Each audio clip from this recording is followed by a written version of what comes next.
Hey, welcome back to the channel. If you haven't done so, why don't you hit this little subscribe button down here? It really does help us out. In today's video, we're going to be looking at new versus old technology, specifically at soldering irons. While the old equipment does do a great job and is bulletproof in a lot of cases, the new equipment is better suited for today's lead-free solders. So stick around and we'll show you how it's done.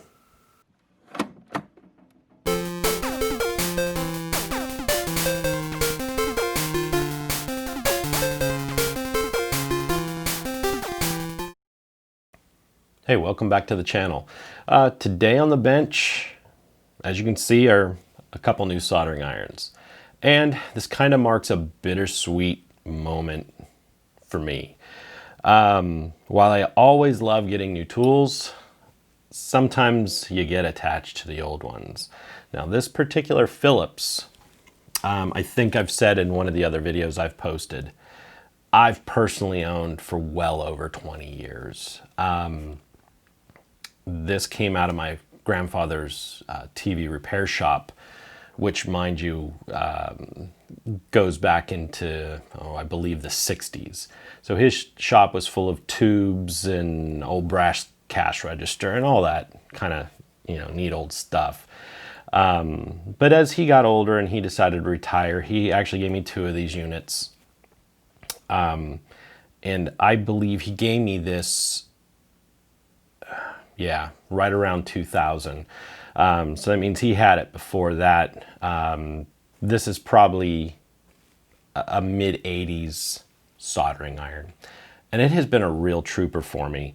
Even though it's a Phillips, it uses the ET or PT type Weller tips. You can see them here. I preferred the PT, even though these were temperature controlled for the Weller system. For me, they just had a solid core opposed to the hollow one for the ceramic. And they sit down inside there. And you can see some other worn tips here, and I've got some new ones still. This works absolutely great. And with a fine tip, it can really do most anything. I've changed HDMI connectors and whatnot using a fine tip like this.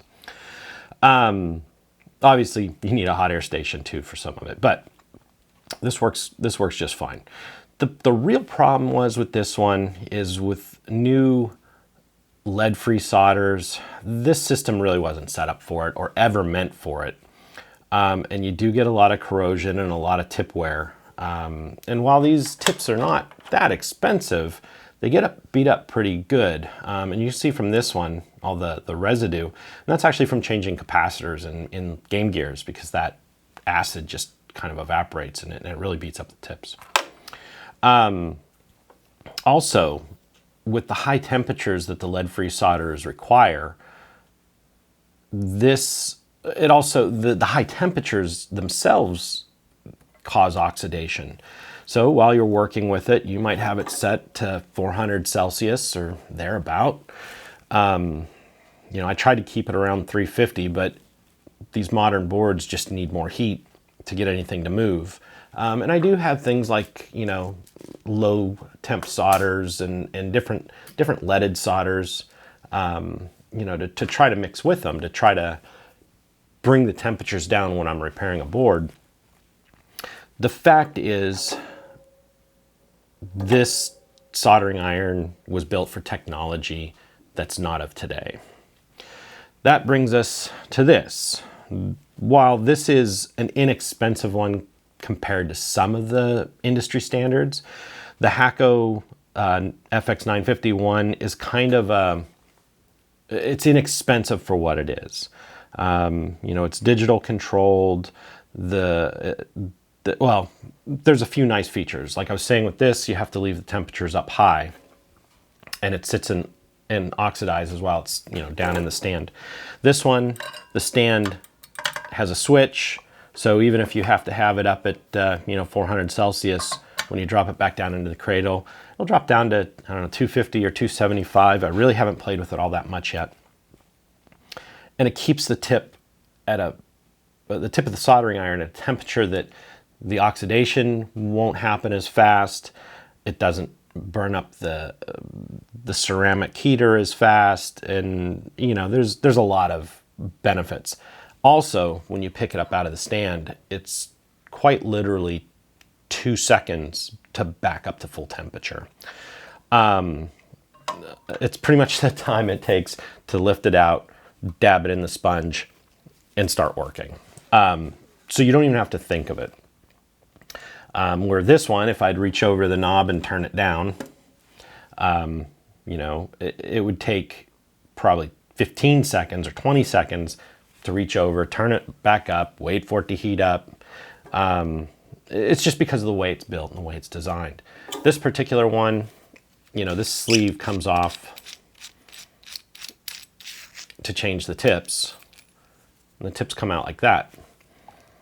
Now, the heater's down in here, and mind you, in the 20 years I've owned it, I've never even changed this heater.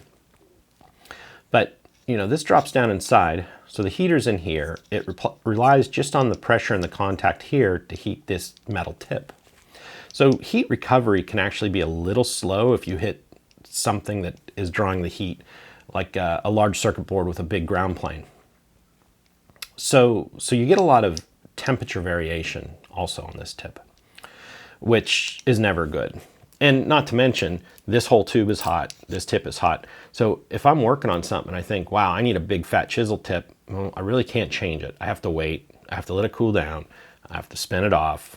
You know, sure, I can use some gloves or whatnot, and I can change it while it's still toasty, but you know, the fact is you're kind of stuck with one tip while you're using that. The modern system, this Hakko, you know, I can turn it off, and quite literally you squeeze the tips here holding the insulator, and it's still pretty tight because it's still brand new. It pops out. You can take the tip, you can set it in your stand, you can pick up a different tip and snap it in. And it's that easy. Turn it back on. So, you know, it's just a more modern system. Also, these tips, like I was saying with this one, the heater's down in here and the tip's just a tip. These particular tips actually have the electrical contacts, and the heater is part of this tip. So, you know, this is a T15 or a T12 style tip, and the heater's in it, and the temperature sensing is more or less right behind the soldering tip.